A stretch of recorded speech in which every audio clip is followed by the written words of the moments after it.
Bon matin à tous et bienvenue à ce café matinal très spécial. Mon épouse Chantal fait le relâche. On est la journée du jeûne et de la prière. Chantal va être de retour la semaine prochaine. Ne vous inquiétez pas. Comme vous voyez, on a un peu changé le décor. Les nouvelles règles de la santé publique nous permettent que je puisse faire le podcast ici dans mon bureau. On va varier les endroits où on prépare, où on vous présente ces cafés matinaux. C'est une journée de jeûne et de prière où dans la journée, je vais être avec des pasteurs de partout à travers la CF, où je vais être en prière aussi avec le staff de Nouvelle Vie, tout le staff au complet. Et ce soir aussi, une réunion spéciale en ligne qui va être là, mais nous voulons prendre un moment parce que je ne mentionne pas les dates habituellement. Je sais que vous allez voir ce podcast à différentes dates aussi, parce qu'il est sur plusieurs plateformes, mais c'est important. En ce moment, il y a un contexte particulier, alors que je veux nous diriger dans la parole de Dieu sur les incidents qui ont pris place avec la mort tragique de cet homme, George Floyd, cet Afro-Américain de 46 ans qui est décédé. Nous sommes le 3 juin aujourd'hui, qui est décédé il y a un peu plus d'une semaine, alors qu'il était sous arrestation avec un policier, le policier Derek Chauvin. Et depuis ce temps-là, des accusations qui ont été portées contre le policier. Il y a toute une révolte qui prend place, des émeutes partout à travers des manifestations qui souvent commencent pacifiques, qui par la suite deviennent des manifestations violentes partout à travers, non seulement les États-Unis, mais ici sur Montréal, partout à travers l'Europe. Il y a un mouvement et il y a des choses qu'on voit en ce moment à tous les jours, avec énormément de pillages, de violence. Il y a des policiers qui ont perdu la vie, il y a des blessés graves. Il y a aussi maintenant l'armée, littéralement, dans plusieurs villes américaines pour essayer de maintenir l'ordre. Et il y a toute une conversation qui prend place mondialement concernant la discrimination, les injustices sociales.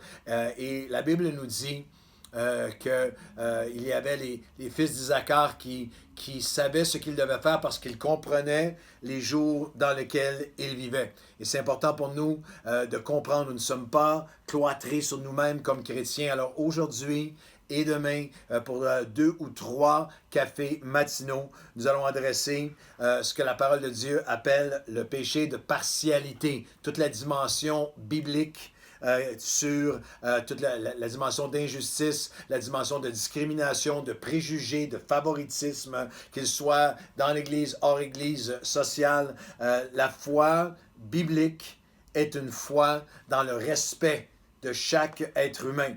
Si vous n'avez pas visionné, j'ai fait un posting sur Facebook, un mot de Pasteur Claude sur la situation de George Floyd bibliquement. Je vous encourage à aller le voir. Une des choses qui m'a marqué suite à tout récemment, suite à cette présentation que j'ai faite sur Facebook, à ce posting sur Facebook, c'est le nombre de chrétiens de longue date qui m'écrivent et disent « Je suis chrétien depuis tant d'années, et je ne savais même pas qu'il y avait des versets de la Bible qui parlaient de tels sujets. » Et pourtant, il y a des centaines de passages bibliques qui nous rappellent à quel point c'est important. C'est pour ça que cette semaine, on va en parler, on va prier surtout ensemble, on va en parler ensemble, on va regarder la parole de Dieu ensemble. Et je vais aussi vous inviter à encercler dans votre calendrier, à inviter le plus de gens possible à se joindre à nous pour Nouvelle Vie chez vous, pour notre live ce dimanche 7 juin, où on va avoir toute une présentation spéciale et où je vais apporter un message qui va s'intituler « La réponse de Dieu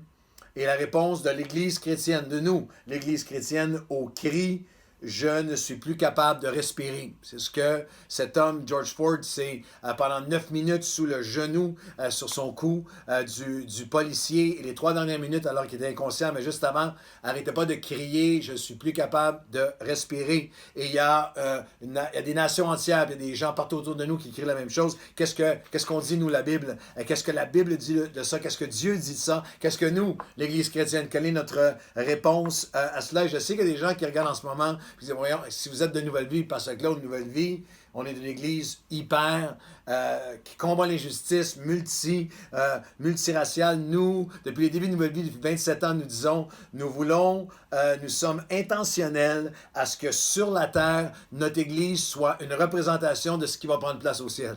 Et ce qui va avoir une place au ciel, c'est toutes les nations ensemble. Et alors, c'est quelque chose de l'égalité à Nouvelle Vie, qu'elle soit entre hommes et femmes, qu'elle soit salariale et dans tous les autres aspects.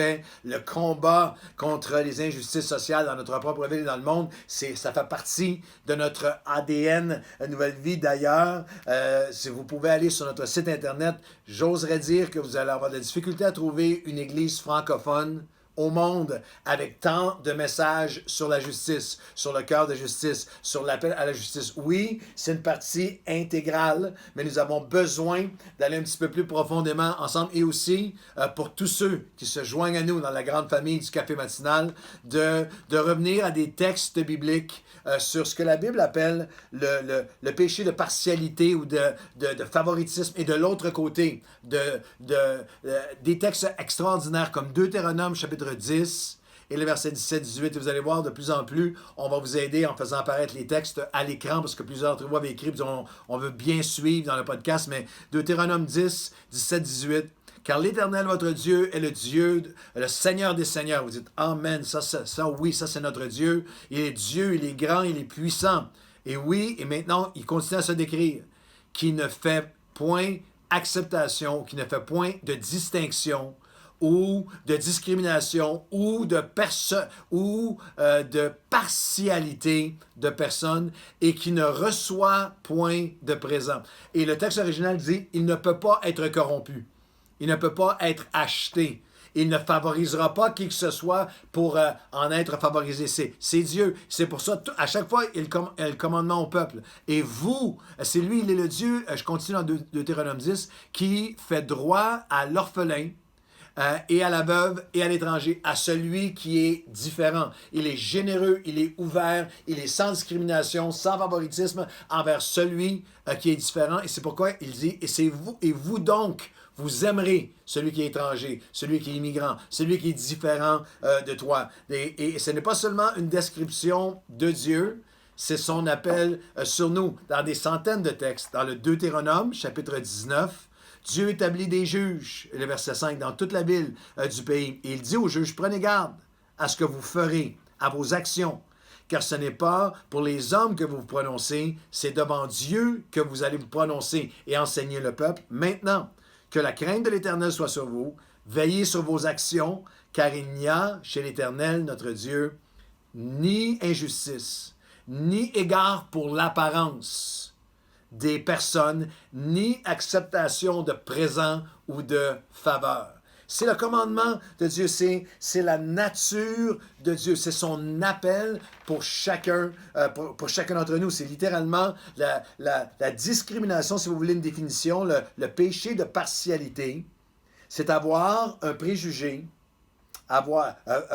favorable ou faire preuve de favoritisme envers certaines personnes et ou un préjugé défavorable ou faire preuve de discrimination envers d'autres personnes.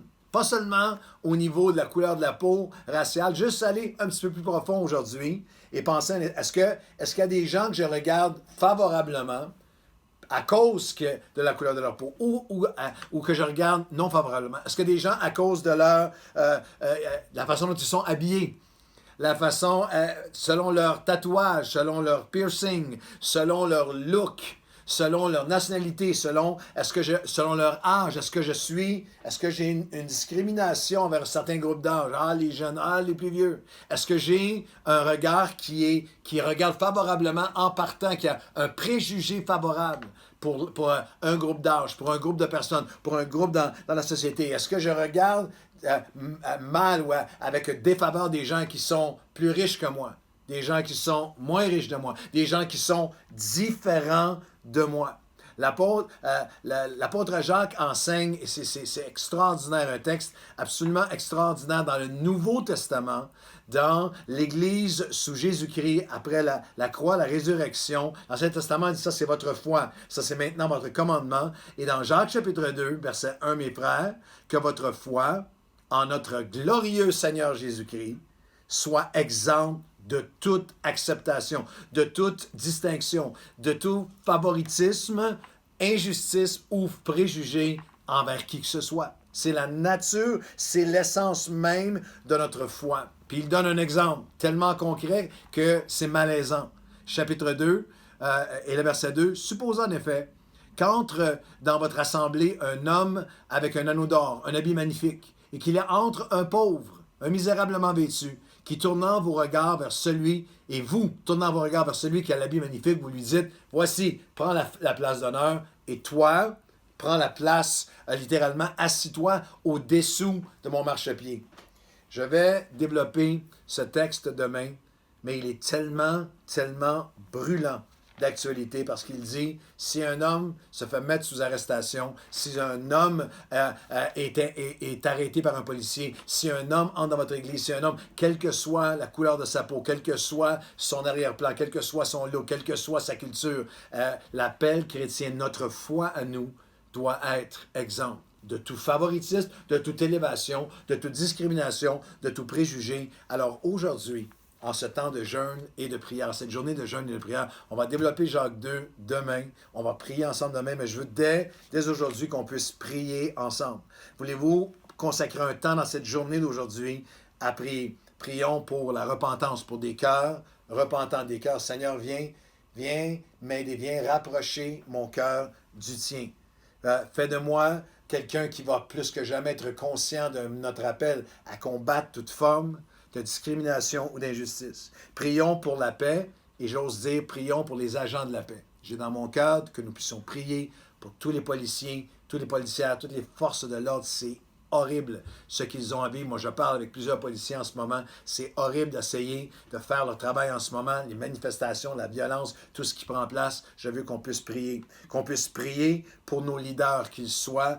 C'est tellement fabuleux lorsque Jésus dit « Heureux ceux qui procurent la paix, c'est eux qui vont être appelés fils de Dieu. » Nous sommes appelés à être les fils de Dieu qui vont procurer la paix parce qu'on peut prier ensemble pour nos gouvernements, pour nos leaders, que chaque personne ici, aux États-Unis, chaque personne qui est à la télé, sur les médias sociaux, chaque personne qui est capable d'influencer, puisse parler pour la paix, puisse parler pour la réconciliation, puisse parler pour unir, puisse parler selon le cœur et les intentions même de Dieu. Et est-ce qu'on peut prier pour ceux qui ont été victimes de discrimination? Pour nos frères, pour nos sœurs, de la communauté noire et d'autres communautés victimes d'injustice et de discrimination, nous prions aujourd'hui, Seigneur. Nous te demandons, viens purifier nos propres cœurs. Nous entendons ta voix aujourd'hui, nous voulons être comme toi. Nous entendons ta voix et aujourd'hui nous te demandons, aide-nous, pardonne-nous, change-nous, purifie-nous. Nous prions que nous puissions être des agents de paix, ceux qui procurent la paix, des fils et des filles de Dieu qui amènent la paix. Nous prions ensemble pour des hommes et des femmes de notre entourage et dans notre société qui sont victimes, qui ont été victimes d'une cruelle et flagrante injustice, un traitement discriminatoire injuste. Nous te prions pour la guérison des cœurs, nous te prions pour l'apaisement, nous prions pour la paix dans notre société, nous prions pour chaque policier, chaque policière, chaque agent de la paix, chaque politicien ici aux États-Unis, chaque premier ministre, chaque président, chaque gouverneur, chacun d'entre nous dans nos propres sphères d'influence, dans nos propres postings en ligne, dans nos propres conversations, que tu puisses mettre en nous ton cœur de paix, d'honneur de chaque personne à ton image et aussi de réconciliation. Seigneur, aujourd'hui, nous prions pour nos villes et nos nations. Nous prions pour ton Église, pour nous l'Église, que nous soyons enfin et plus que jamais la représentation de ton cœur dans ce monde, dans le nom de Jésus. Amen et Amen. On se donne rendez-vous demain. On continue ensemble dans la parole de Dieu. Prions ensemble aujourd'hui.